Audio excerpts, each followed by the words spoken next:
Y le vamos a dar la bienvenida y los buenos días a un coach en liderazgo por la ICF, certificado en psicología deportiva por la Universidad de Barcelona.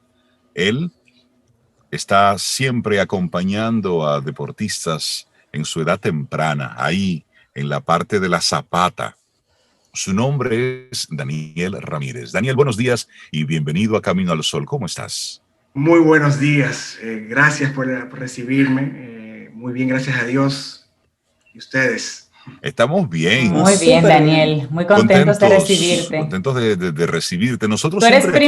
primo tercero o cuarto de Sobe, más o menos. Ya se Soy, ubicaron. si buscamos el árbol, seguro Sí. encontramos algo. Encontramos Tú un primito. no ves que él es buen mozo, primo mío, buen mozo. Y deportista, y tú Y también. deportista. Claro, sí. Sí, ya, porque ya. Reinaldo, Daniel, un secreto. Reinaldo dijo de que el deporte llegue a Camino al Sol, a 2 o 3 de Camino al Sol, porque a otro ha llegado, Sí, tú ves. sí, porque Daniel Sobeida es nuestra atleta de alto rendimiento. Yo soy el atleta de alto consumo. Eh, Y yo los motivo. Vamos, vamos, y nosotros vamos. siempre hablamos de temas relacionados con la psicología deportiva en nuestro programa Camino al Sol con Giovanni Montero de ese Perfiles, siempre relacionados con esa mente detrás del atleta, ¿eh? Esa mente y esa persona que está dándole soporte a ese atleta que está dando su 100%. Pero hoy vamos a darle a este mismo tema un giro diferente, porque Daniel trabaja con los pequeños, trabaja con los niños, con los deportistas en temprana edad. Y me gustaría, Daniel, primero saber cómo tú inicias en el mundo de la psicología deportiva y luego por qué con los niños. Claro. No, gracias nuevamente a todo el equipo de Camino al Sol. Es un placer. Definitivamente tengo que mencionar la palabra pasión. Yo soy exatleta. Yo participé en 2 disciplinas a nivel nacional competitivo a temprana edad. Es pura pasión definitivamente. Mencionabas en algún momento, Rey, el principio de 80-20, y esto aplica totalmente. Esto me llama la atención cuando empiezo yo a documentarme y a estudiar en el área. El 80-20 quiere decir, cuando un atleta está practicando, el 80% es físico, talento. Sin embargo, al momento de competir a un alto evento, se invierte y el 80% es mental. Entonces, empieza por una pasión, pero el toque, al yo practicar tan joven e incluso hijo de atleta, a temprana edad, 5 o 6 años, incursiona en ese mundo y lo veo compitiendo. Yo me pregunto y me digo, ¿qué puedo hacer yo para acompañarlos sanamente? Ese es, como dicen, the cherry on the top. Ahí que yo digo, lo tengo que hacer. Y documentarme y no ser un padre, crear un vicio o un padre tóxico en el área deportiva. Mi rol es ser papá. Cuando yo empiezo a hacer esto, llama mucho la atención. Esta pasión y este niño empezando en el curso, en esta experiencia, en este nuevo ambiente, crea un ruido en otros entornos, colegios, amiguitos del padre de mi hijo, y me dicen, Dani, ¿qué tú estás haciendo con tu hijo? Y eso se va convirtiendo en una cadena con otra. Empiezo a documentarme, a desligarme del mundo comercial, 2 décadas manejando equipos de ventas, y me dedico a esa pasión. Hoy en día veo atletas de todo tipo, de iniciación y de alto rendimiento, pero mucho enfoque a esos jovencitos, como bien dice Rey, porque ahí empieza la base, en casa, los padres y madres. ¿Cuáles Daniel, son? Ok, sí, por favor. una primera curiosidad. ¿En cuáles disciplinas estuviste participando tú como atleta y qué disciplina está desarrollando tu hijo? ¿Es similar a lo que tú habías hecho? Muy buena pregunta. Yo fui judoka y jugué baloncesto. Principalmente en baloncesto es que dedico realmente mi pasión, y ahí el mundo fascinante de lo que hoy en día puedo agradecer que me aportó en cuanto a competencias al ser humano, valores en el deporte. Practiqué judo y baloncesto. Mi hijo ya va a cumplir 14 años este año. Es portero, juega fútbol. Nada que ver con baloncesto, nada que ver con judo. Pero ¿Cuáles sí, son? pero sí las emociones que tiene que ver en el deporte Sí, y sí, los valores. sí. Y ahí conectando yéndonos al niño, ¿cuáles son esos elementos que tiene un niño que se incline por una actividad deportiva? ¿Qué lo hace diferente al compañerito que tiene sentado al lado? ¿Cuáles son esos elementos totalmente especiales, diferenciadores de un niño que comienza en una práctica deportiva? ¿El por qué lo hace y qué lo diferencia? El primer paso de nosotros practicar un deporte, el primer factor es diversión, es social, es conocer mis amiguitos. Ese es el motivo por el cual yo quiero incursionar. Lógicamente, aquí entra mucho ese énfasis que quiero hacer esta mañana con ustedes, de que a veces los padres quieren ponerle en la mente ese curso. Pues recordemos que este es el sueño del niño y no el sueño de los padres. El sueño de nosotros, de los padres, es emocional, es que sean felices, no que sean el número uno ni que firmen un contrato millonario. Y a los 5 o 6 años de edad, cuando yo empiezo, y no hay una edad escrita, que por cierto quiero aclarar esto, si yo quiero empezar a los 11, 10 años un deporte, no hay una edad que, wow, qué mal que empezase tan tarde, no. El deporte o una actividad recreativa, el primer factor es diversión. Yo quiero hacer esto porque hay un peso importante social. Si mi amiguito juega fútbol, yo quiero jugar fútbol. Si mi amiguito juega béisbol, juego béisbol. Pero, lógicamente, el ámbito en casa, claro que apoya que si papi y mami corren o papi y mami juegan tenis y yo veo ese entorno y desde pequeñito estoy viendo una raqueta y una pelota, me voy, por pura lógica, me voy a inclinar a ese deporte que practica mami y papi, pero no porque me obligan papi y mami. Totalmente. Y en esa misma línea, tú has dicho algo que es bueno que rescatemos. Hacer un acompañamiento como papá de manera sana en la práctica deportiva de los niños. Hemos visto de forma muy lamentable la cantidad de padres que han conducido a sus hijos específicamente en el béisbol. Lo han conducido de una manera equivocada, de cómo se han convertido precisamente en los grandes obstáculos desde el punto de vista emocional, posteriormente en la parte financiera, con un saldo muy triste. ¿Cómo debe tener, aunque ya tú mencionaste algunos de esos elementos, pero cómo un papá puede tener claro cuál es su papel en torno al desarrollo deportivo, atlético de su hijo? Buenísimo, Rey.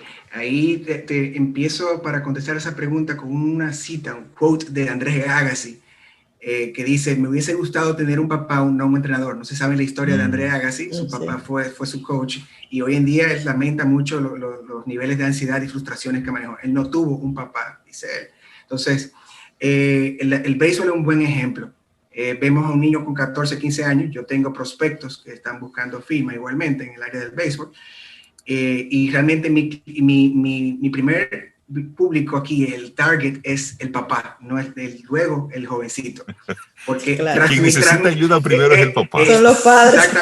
Sí, ahí tengo una anécdota. Ahí recuerdo, no recuerdo en qué disciplina, creo que fue fútbol, soccer, y se me acerca la mamá y me dice: mi hijo está ansioso, y la mamá llena de sudor, así, sudor. No, tu hijo yo lo veo muy sonriente y muy tranquilo. O sea, proyectándose ahí. Entonces, sí, el caso del béisbol, Rey, Sobeida, Laura, Cintia, o sea, es el tema de que lo vemos como un financiero, como un futuro. Sí. Entonces, el perfil de que juega béisbol no es el mismo que quizás que juega tenis. Exacto. Entonces, sí, hay que estar claros en eso. Exactamente. Entonces, ¿qué pasa? Ese se convierte en una caja registradora automáticamente. Y ya tú sabes que ese perfil del béisbol tiene que mantener al primo, a la prima, a los que no son primos, pero también... Entonces, a la familia entera y a los amigos. Sí. Estamos hablando que con 14, 15, 16 años están hablando de bonos de millonarios, de $500,000, $1 millón millonarios. Entonces, prepararlo a los padres para ese entorno, no pueden ser, papá y mamá no pueden ser un factor adicional a la ansiedad y presión que ya maneja el deportista. Recordemos, el deporte, el primer razón por la que yo acerco a un deporte es por diversión. Exacto. En el béisbol es un poco más complejo, como ya estamos mencionando, pero eso se educa. Yo educo de que, mira, si no logras, lógicamente, el plan A, uno no se prepara y hace un esfuerzo para el plan B, pero hay un plan B. En este caso, yo trato mucho lo que es la carrera dual. Yo enseño a mis deportistas a estudiar y a ser eficientes en su deporte. Carrera dual. ¿Cuándo separamos, Daniel, ese elemento de estoy practicando este deporte, lo disfruto, me lo gozo los sábados, en las tardes. Ok, cuando yo separo esa pura diversión y me doy cuenta que esto puede ir en serio, que necesito un acompañamiento. Claro, edades, toda una etapa. La edad precompetitiva, ya pre-teenagers, 11, 12 años, ya el concepto se va cambiando. Ya con 5, 6, 7 años, incluso hay países que cuando juegan niños de 6, 7, 8 años, no juegan con pizarra, no juegan con anotación y estadísticas. Es gozo. No, corran. Es puro gozo, gocen. Y se van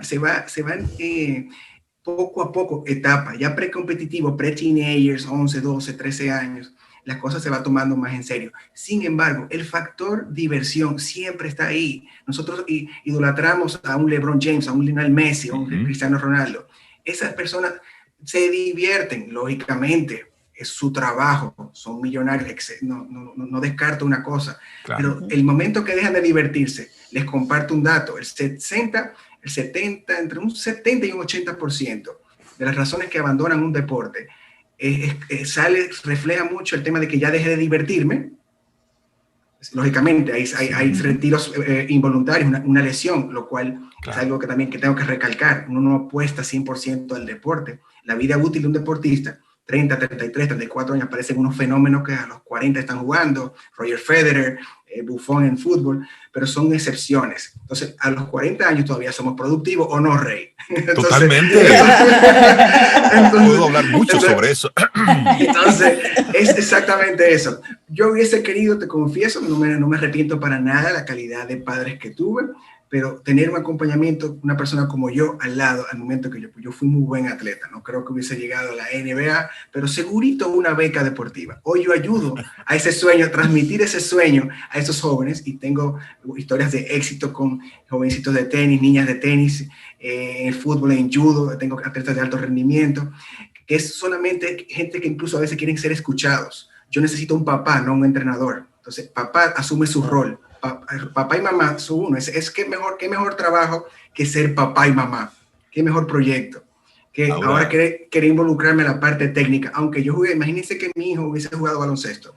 Yo quizá me muerdo la lengua y querer hacer correcciones técnicas, pero no yo te regalo uno que no tiene nada que ver con una disciplina tuya. Sí. Mira, en esa misma línea, Daniel, ¿ustedes se imaginan, Cintia, Zobeida, lo que tiene que pasar por el papá de las Williams cuando sus dos hijas se enfrentan? Él como su entrenador, lo que tiene que estar pasando por la cabeza de ese hombre. ¿Eh? A mí me encanta ver ese tipo de juego. Y ahora viene la nieta, ya tú sabes. Yo no sé el papá, pero por lo menos la mamá puede organizar su fiesta tranquila, porque hay fiesta. Una de las dos va a ganar. La fiesta es segura, y eso es un control mental que ya puede ayudarla mucho. Sí, se enfrasca en la fiesta. Sí, ese fue un buen ejemplo. Él dice, él cita en uno de los libros, papá de las Williams, que él dijo: yo le vendí un sueño, ellas los compraron. O sea, en cuanto, es un buen ejemplo, relación padres sí. Y esto. Yo no forcé que fueran, yo sí le vendí. Imagínate que si le aseguró que su entorno había una raqueta y una malla y eso. De forma sutil, caía una pelotita en el comedor. Compré, ahí se me cayó una pelota. Ahí compro el sueño, compro ese sueño y mira lo que salió. Y ya el tema de manejar la situación de que una hermana contra hermana, eso pasa en varios deportes, pasa eso.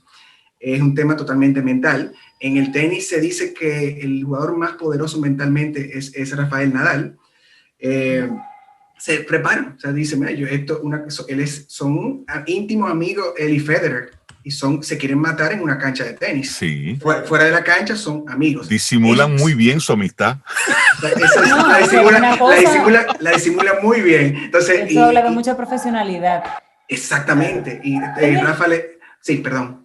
Perdón, una curiosidad. Si la intención de que el niño sea deportista viene de los padres, pero el niño no muestra interés en los deportes, muestra otro tipo de intereses, pero no en los deportes, pero el papá entiende que por un tema de salud, por un tema de que aprenda a socializar, de que aprenda a perder, de que sea disciplinado, lo quiere llevar a los deportes, ¿cómo le hacemos ese caramelito que le hizo el papá de las Williams? ¿Cómo llevamos al hijo a que pruebe con algo? Claro, ahí depende mucho la característica de los padres. Si somos padres, en este caso, un ejemplo, sedentarios, o sea, nunca practicamos nada, es eso. O sea, normalmente, y tenemos un gran reto con este tema de virtual, pandemias, encerrados, es poder participar, o sea, sin hacer comparaciones, intentar involucrarlo en la actividad. Y cuando él muestra el mínimo interés, es mucha observación, mucho oído, mucha escucha activa y mucha observación. Si ya se inclinó, mira, me gustó cuando agarró la raqueta de tenis, wow, yo quiero, y le hablo por pura experiencia, como fui como ex atleta y como tengo una hija también, que esa no es atleta, es una artista, pero igualmente, en su momento venderle la gimnasia, si le gustó, ay, qué bonito, la pinta el labio, que sin maquillaje, es un deporte bonito, es atracción, o sea, es intentar involucrarlo, televisión, lógicamente, mira, ¿qué te parece eso? Promovemos el pensamiento crítico. Mira, ¿qué pareció cuando Serena Williams rompió la raqueta? Y que te dé el niño su opinión. Me pareció mal, papi, en su idioma. Generamos una conversación. Hoy en día ya hace mucho, tenemos que hablar de pensamiento crítico. A nosotros nos enseñaron mucho, esto es así, es cuadrado y punto. Claro. La generación de ahora es pensamiento crítico. O sea, que es empujándolo sutilmente, con la mano izquierda, no con la derecha, como si somos zurdos con la derecha. Entonces, mira qué bonito, vamos al parque, vamos al mirador. Y lógicamente, el factor 1 es salud también, salud y diversión. No es que tenga que ser el número 1, que ese es otro punto importante. El concepto de que éxito y fracaso. ¿Qué es éxito y fracaso en casa? No, ganar, ganar, ganar. Si le vendiste ganar, el niño toma el mensaje incorrecto. Y si no gana, le fallé a papi, le fallé a mami. Sí. Tengo ahí, Daniel, una curiosidad. El manejo de las frustraciones, porque no todos los niños serán un Rafael Nadal, ni en béisbol serán uno de esas grandes estrellas. Muchos, la gran mayoría, no va a llegar, aunque padre e hijos tengan la expectativa de llegar. ¿Cómo se maneja ese mundo de frustración ahí? Buenísimas frustraciones. Nosotros somos un cóctel, nuestra mente es un cóctel de emociones. Dicen que en cuestión de segundos yo paso por ira, felicidad, tristeza, miedo, asco, o sea, somos una máquina de emociones. Entonces, es precisamente la lección, el deporte se me hace difícil, quizás no puedo ser juez y parte, hablar mal del deporte, no veo fallos en el deporte, porque precisamente nos muestra el manejo de adversidades a temprana edad. Yo tengo un atleta, bueno, no puedo llamarlo atleta todavía, pero está fuera del país, practica bicicross, 7 añitos. Aquí los papás que tengo que tratar, este es otro ejemplo de los padres.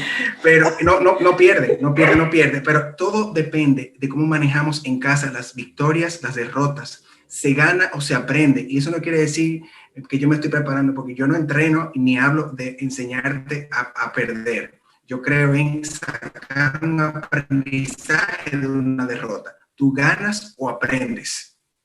Entonces, hay que tener esa filosofía. Claro que yo quiero ganar el primer lugar, quiero una medalla, pero tu objetivo es cumplir con el proceso, porque ¿qué pasa? Yo entreno horas, meses y meses para quizás un evento que va a durar horas. Entonces, ¿qué yo hago? En el momento, yo me disfruto, me entrego, sacrificio y todo. No voy a hacer quizás Nadal, mi foco, e incluso yo no promuevo que se idolatre a un Nadal, ni a un Messi, ni a un LeBron, ni a Trout en béisbol, o sea, ni a nuestro Cano. No, tú lo puedes admirar. Yo tengo que ser mi mejor versión. ¿Qué hace él bien? ¿Qué hace él algo que no me funciona? Y yo voy a ser mi mejor versión. Si resulta que yo siendo mi mejor versión me convierto en un fenómeno en el deporte, excelente, pero tu foco no es el resultado, tu foco es el proceso. Y de aquí el deportista saca actitudes, competencias de liderazgo. Yo le agradezco al deporte mis 2 décadas manejando fuerzas de ventas. Yo hacía una matinal que parecía que era un partido de fútbol que íbamos. O sea, entonces hacía las charlas, las analogías del deporte. Por eso también hoy ahorita hablando de películas. Las películas del deporte repasadas en hechos reales no tienen fallo. Coach Carter, Facing the Giants, o sea, dan un mensaje fuerte. Solamente hay que tener un corazón, un pulso y decir, yo quiero eso, voy a luchar, horas extras, el atleta tiene que llevar la doble vida, lo que hablamos ahorita de la carrera dual, porque no es, voy a sacrificar horas. Kobe Bryant, en paz descanse, eran horas, 5 de la mañana entrenando, sacrificaban más tiempo con familia. Esa es la vida, pero esa es la vida. La monotonía no garantiza ese éxito. Y yo le hablo a ese jovencito de 11, 12 años, tal cual. son muchachos que ya tienen el internet en sus manos, van mucho más rápido que nosotros, y son conversaciones de adultos. Un jocoso, le doy el toque personal porque fui atleta, yo fui selección nacional en categorías infantiles, y manejé yéndome solo a una villa. O sea, es presión, ansiedad, victoria, derrota, el rival se ve más fuerte que yo. O sea, y eso... Perdón, Daniel, y tal vez aclararle, así como tú tienes ya la perspectiva, aclararles a ellos a esa edad de, mira, tú vas a tener que ceder o dejar de lado las noviecitas, la salida con los amigos, explicarle lo que va a tener que negociar y perder para saber si él está dispuesto realmente a hacer eso. Correcto, ese tema, en ese ejemplo, esa etapa, ya teenagers, noviecita, 15, 16, 17 años, ese otro approach, esa otra conversación, ¿qué tanto vas a sacrificar? Quizás no es un tema radical. Lo que pasa es que muchos de nuestros, en el caso de Dominicana, nuestros muchachos piensan en una beca fuera del país.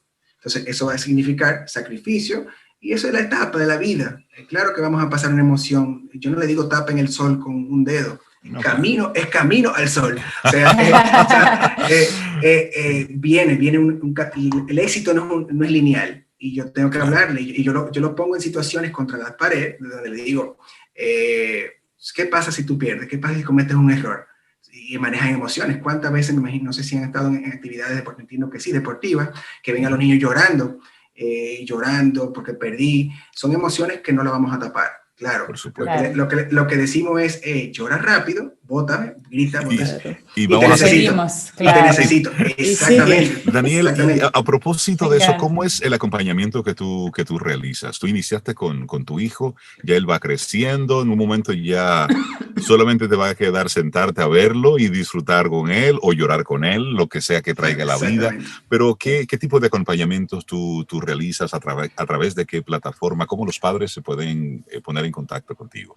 Claro que sí. Mi trabajo es muy visual y de mucha escucha activa. Yo tengo mucha presencia cuando yo voy a un partido, por ejemplo, soccer. Me ves a mí con mis binoculares y ven ahí viendo detalles, lenguaje verbal, no verbal.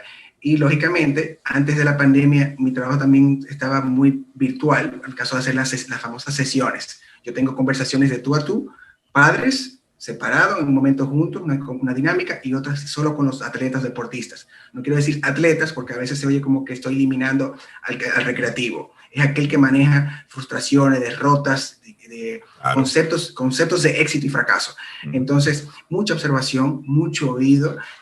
Virtualmente yo tengo la plataforma, hago sesiones, yo veo a esos atletas con cierta frecuencia, eso varía, depende de los casos, de semanal semanal, bisemanal y hasta mensual, depende de la edad, la categoría y la necesidad.